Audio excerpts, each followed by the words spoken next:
Today, let's talk about how to guard our most precious asset, our heart. We're going to dive into some really profound ancient wisdom on how to build a kind of spiritual fortress from the inside out. The goal? True, lasting resilience. You know that feeling? You're praying, you're putting in the effort, but there's still this nagging sense of distance, maybe a bit of anxiety, or you just feel spiritually stuck in the mud. If that sounds even a little familiar, trust me, you are not alone. It's a deeply human thing to feel. And what's wild is, this isn't a new problem at all. We're talking over 800 years ago, when the great scholar Ibn Qayyim was asked this exact question, and his answer became this timeless guide called The Disease and the Cure. His insight was just brilliant. Our spiritual struggles, all those doubts, that anxiety, that inconsistency, they aren't just random feelings. They're symptoms of a spiritual disease. And here's the best part, the most hopeful part. Every disease has a cure. So before we can even talk about a cure, we have to get good at diagnosis, right? We need to learn how to look inward and really understand the symptoms that are popping up in our hearts and showing up in our daily lives. And first things first, let's reframe this. These are not personal failures. Think of them more like common conditions that affect the heart. Things like that spiritual anxiety we talked about, or a faith that feels like it's wavering, or being stuck in a bad habit you just can't shake. Just recognizing them for what they are is a huge first step toward healing. And check this out. These effects are so tangible. Good deeds aren't just some abstract idea. They actually show up as light in the heart, even physical strength. They bring abundance and love from the people around you. And on the flip side, sins create a real, palpable darkness, a kind of spiritual exhaustion that just drains your energy and makes you feel isolated. You can see the clear spiritual cause and effect right here. But there's one symptom that's maybe the most subtle and honestly, the most dangerous of them all. It's this trap of spiritual complacency that so many of us can fall into without even realizing what's happening. This is that dangerous little voice in your head that says, "Oh, I'll deal with this later," or "God is merciful, so it's fine." But that's a total delusion. It's like knowing you have a growing illness but just ignoring it. Real hope in divine mercy doesn't make you complacent. It should actually fuel your urgency to heal and make a change.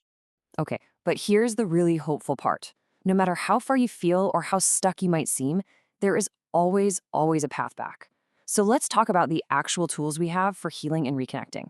That bridge back is sincere repentance, what's known as tauba. And it's such a powerful, clear process. Step 1 is simple. Stop.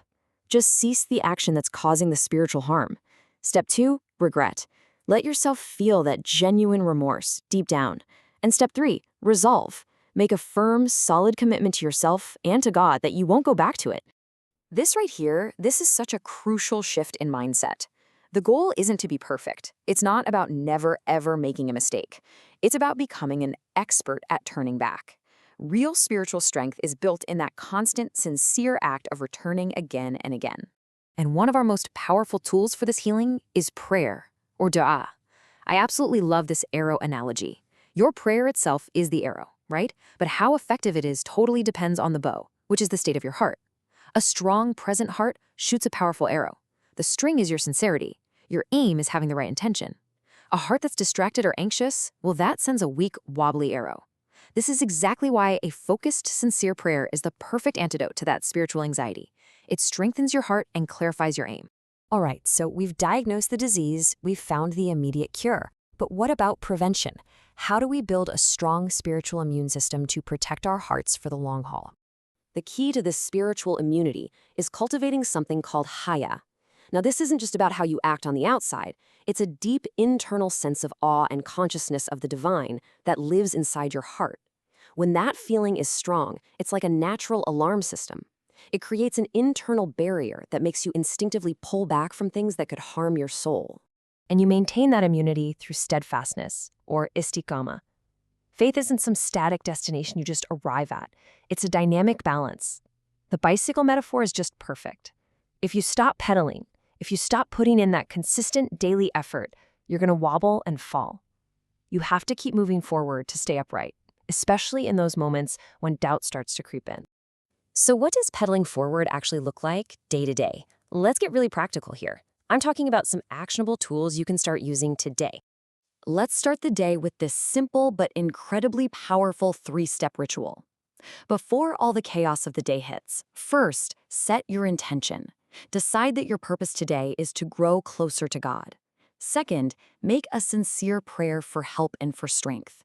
And finally, take literally 30 seconds to just reflect on what that looks like for you today. This simple act sets your spiritual compass for the entire day. Then, at the end of the day, do a quick little self-audit. This checklist is your secret weapon for spotting those hidden spiritual diseases before they can take root. Ask yourself, were my intentions pure today? Did doubts stop me from doing something good? What habits are helping me and which ones are hurting me? When I felt that anxiety kick in, did I turn to prayer? This kind of honest reflection is absolutely key to staying vigilant. And please remember this, we are not meant to do this journey alone. Building a supportive community is not a nice to have, it's essential. Find those 2 or 3 friends who really lift you up spiritually. And be intentional. Check in with each other about your faith, not just about your week. Create that safe space where you can hold each other accountable with compassion, never with judgment. Finally, as we bring this all together, let's talk about the mindset you need for this lifelong journey. It really all comes down to finding the right balance. Think of the journey of faith like flying. To fly, you need 2 wings, a healthy fear and an unwavering hope. And fear here doesn't mean terror. It's a deep respect for divine boundaries that keeps you safe. And hope is that absolute conviction in divine mercy that pulls you forward and always inspires you to turn back when you mess up. You need both to be able to soar. And this really gets to the core of what true security feels like. When you orient your whole life around a healthy awe of the divine, something incredible happens. You are granted security from everything else. That profound respect becomes your fortress, shielding you from the anxieties and chaos of the world. So that leaves us with one last question for you to really reflect on. This doesn't have to be some huge, life-altering change. Just think, what is the one small, consistent habit you can start building today that will begin to guard your heart for tomorrow?